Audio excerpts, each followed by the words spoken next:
And how profound was that? That our words carry honesty and our tone carry care. So let me ask you a quick question.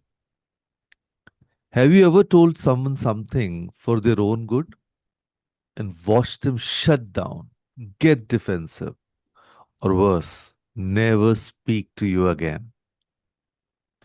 Maybe you told your friend their presentation needed work and they took it as a personal attack. Or you corrected your younger sibling and they rolled their eyes and walked away. Or you gave your teammate some honest feedback and now there's awkward tension every time you are in the same room. So here's the thing, you had good intentions, but somewhere between your brain and their heart, something got lost. The message landed like a stone, not a gift. So today we are talking about something that can make or break relationships. How to give feedback with grace. So let me share a powerful image with you. Feedback is like a seed. When given with care, it grows into improvement. But here's what most people don't realize. You can have the best seed in the world, the most valuable insight, the most helpful suggestion. But if you throw it at someone's face or dump it on concrete or plant it in the wrong season, it won't grow. It'll just hurt. So, feedback isn't about being right.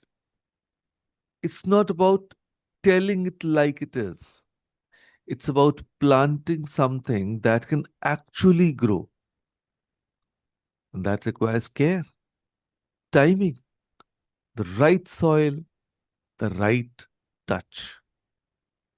So the question isn't whether you should give feedback, it's how you give it so it actually helps instead of hurt.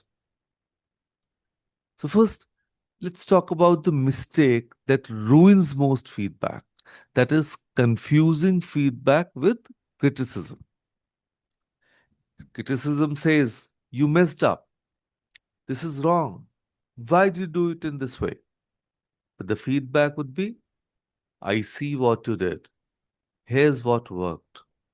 And here's what could be even better. Let's figure it out together. See the difference? So, criticism attacks the person, feedback improves the action.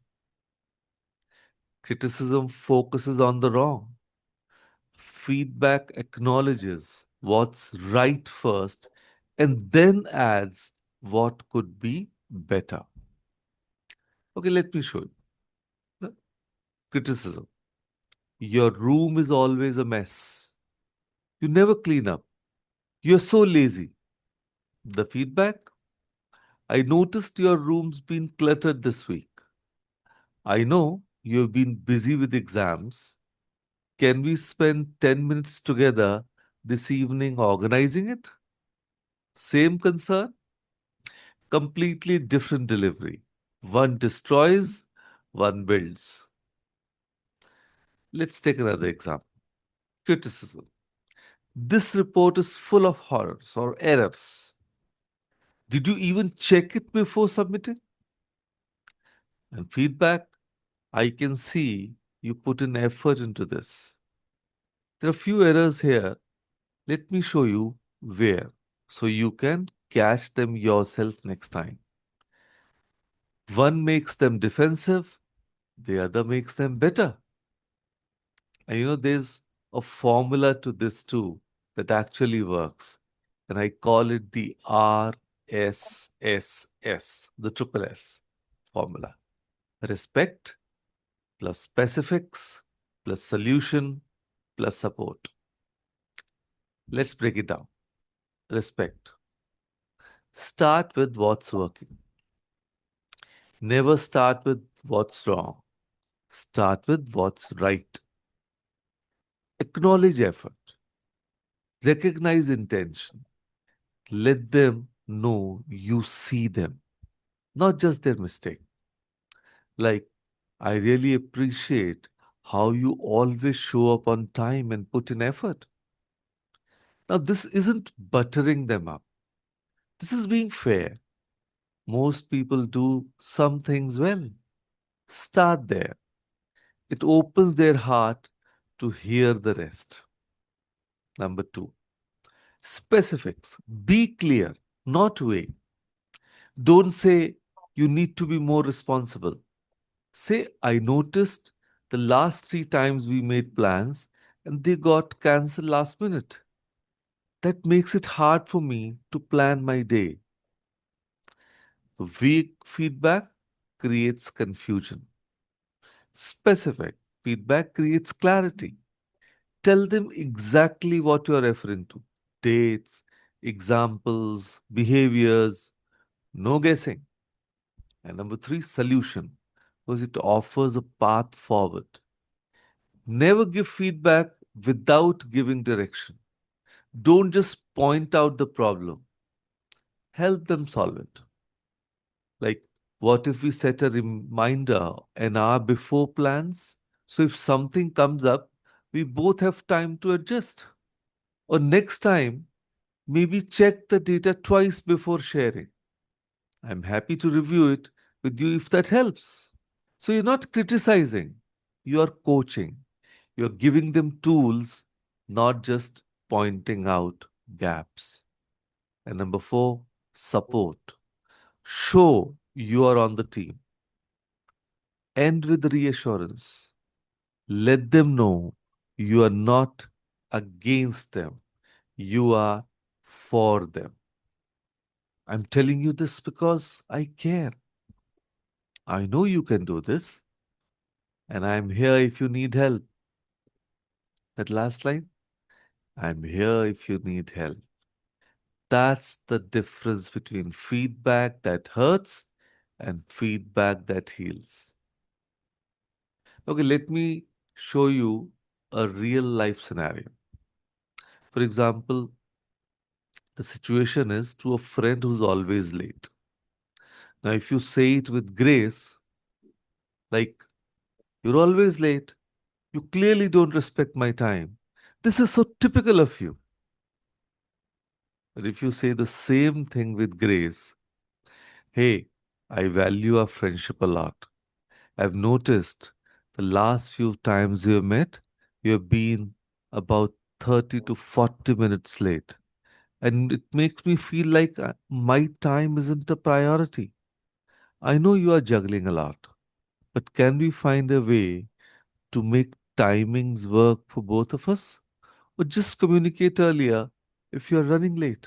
See, same issue, but one feels like an attack and the other feels like care. Okay, let's take another scenario. To a teenager struggling with studies. Now, the without grace one. You're wasting your life on that phone. You'll never succeed with this attitude. See, very relatable. But if you see the same thing with grace, I see you're stressed about exams. And I also see you're on your phone a lot, which I get. It's easy to escape. But I'm worried. It's affecting your prep. What if we set focus hours where the phone stays in another room? Or I'll even do it with you.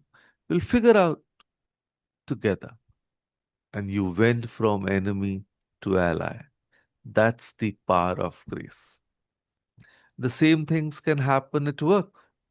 For example, if you tell your colleague, this presentation is boring and unclear, redo it.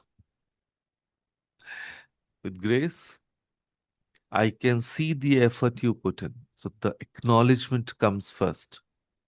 The data is solid, appreciation is there, and I think where we can improve is making the key points stand out more.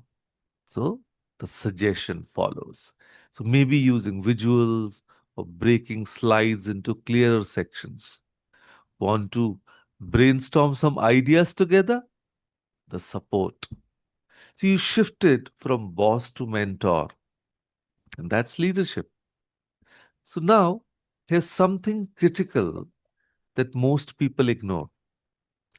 Timing and tone are everything. The right message at the wrong time is still the wrong message. So don't give feedback when someone's already upset or overwhelmed, or you are angry or frustrated, or it's in front of others. Like public humiliation is not equal to feedback. And they didn't ask for it, and the timing feels off. But do give your feedback when both of you are calm, you are in private, or you have thought through why you are saying it. Is it to help them or to vent your frustration? You can offer support, not just criticism. And tone. Check yourself. If your voice has even a hint of condensation, sarcasm, or irritation, pause, wait, come back when you can speak with genuine care. Because here's the truth, people remember how you made them feel long after they forget what you said. And the secret to feedback with grace is this: balancing honesty with empathy. You don't sugarcoat the truth, but you also don't weaponize it. You say, I value you. Here's what can improve. Here's how I can help. And that's it. That's the entire framework. Value plus honesty plus partnership equals growth. Not perfection, just progress together. So today I want to leave you with this. Every time you give feedback, you have a choice. You can tear someone down or build them up. You can be right or you can be effective.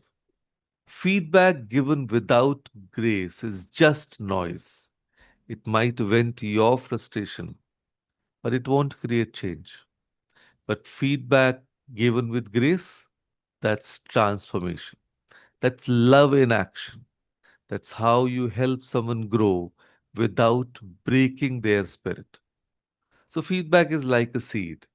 When given with care, it grows into improvement. So, plant your seeds carefully, tend to them with respect, water them with support, and watch people bloom. Not despite your feedback, but because of it. So, here's your practice. Right now, open your notes or take out a piece of paper and write the sentence: I appreciate how you blank. I repeat, I appreciate how you blank. We'll fill in the blank later. And one idea to improve next time is, then complete the sentence. I repeat the second one. One idea to improve next time is. So fill in the blanks for one person you need to give feedback to. It could be anyone, a colleague, a friend, your child, your sibling, and then use it today, even in a small situation. For example, I appreciate how you always help with dinner. One idea to improve next time is putting away the spices so they are easier to find. Simple, specific, kind. So practice giving feedback with grace. Start small, start today, and watch how relationships deepen when people realize you're not there to judge them. You are there to grow with them. So, with that thought, thank you. Thank you, everyone.